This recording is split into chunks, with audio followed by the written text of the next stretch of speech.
I'm Billy Kahora, a writer based in Nairobi. I'm also the managing editor of Kwani Trust.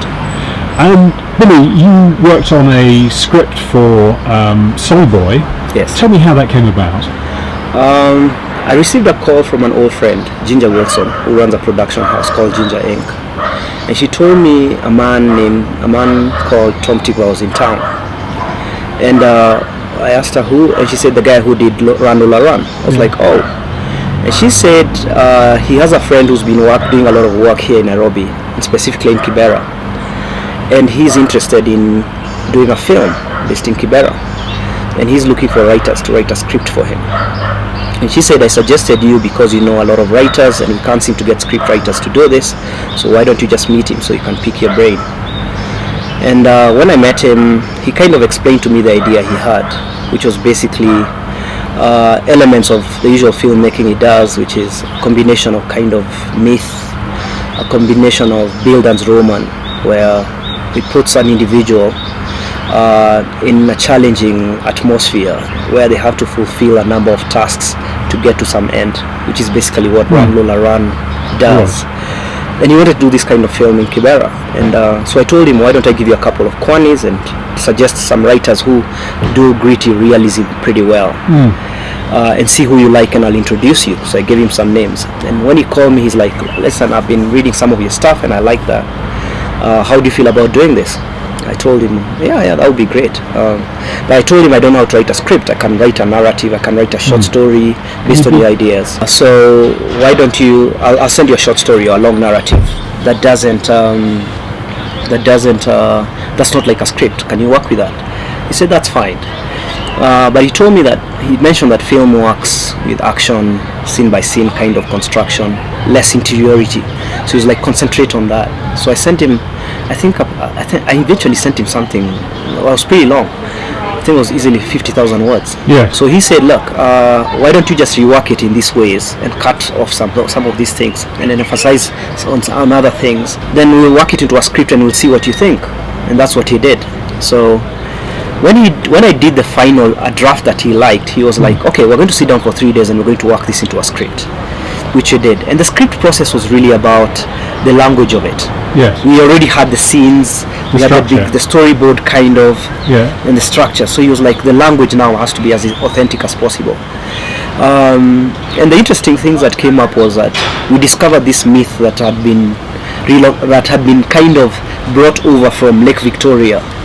That involved a mythical creature called a Nyawawa, which is a woman with... This is a Luo tradition. Luo tradition. Yeah. A woman with donkey legs who seduces men by the lakeshore. Yeah. Which had actually been kind of... like a mermaid in some way. Yeah. Strange mermaid though. Yes. And people had picked it up in Kibera, in the Nairobi Dam, on the shores of Nairobi Dam. So it's just a fascinating story to kind of tell. Yeah. And then, it worked out pretty well. So... And in the film... The child's father is actually... In the film, the child's father is actually like pretty badly hungover after drinking some illicit brew that has some chemical that really knocks him out so badly that people think he's really, really sick. And because of the main protagonist is a boy who's really scared, like all children, that their parents will pass away. So they create this huge myth they've had and they've been hearing about the Nyawawa. So the film is told through the boy's story. And the story, we try and tell it in such a way as if the myth actually exists. And of course reality comes around to show that it's just a good old-fashioned day in Kibera. Yeah. And you went on from that to be involved in Nairobi Half Life. So what happened was, Soul Boy was quite a success, did the European circuit, I think won 1 or 2 awards.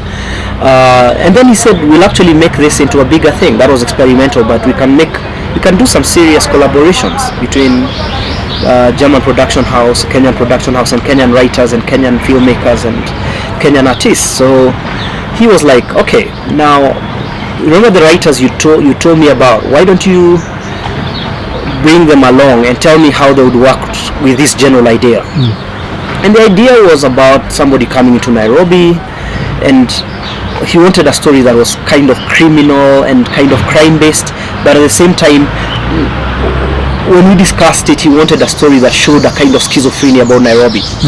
And the idea that life in Nairobi. Boy, wasn't he? He was a country boy who comes to the city, but like most people who come to survive in Nairobi, they just find themselves living this schizophrenic existence where they're doing a lot of things. So by and by we discussed it, and I told him that 2 writers I've worked with who would be pretty good. Like we could find one writer who could do everything. I was like, I know a writer who can do the rural peri-urban Nairobi very well. We can get him for that. And I can get a writer who understands kind of the Nairobi underworld pretty well. And we'll do that. And then he said, and by that time we had developed the idea up to a point where we thought, what if he comes to Nairobi, now he's supposed to become a criminal, but also wants to be an actor, and goes into the theatre world.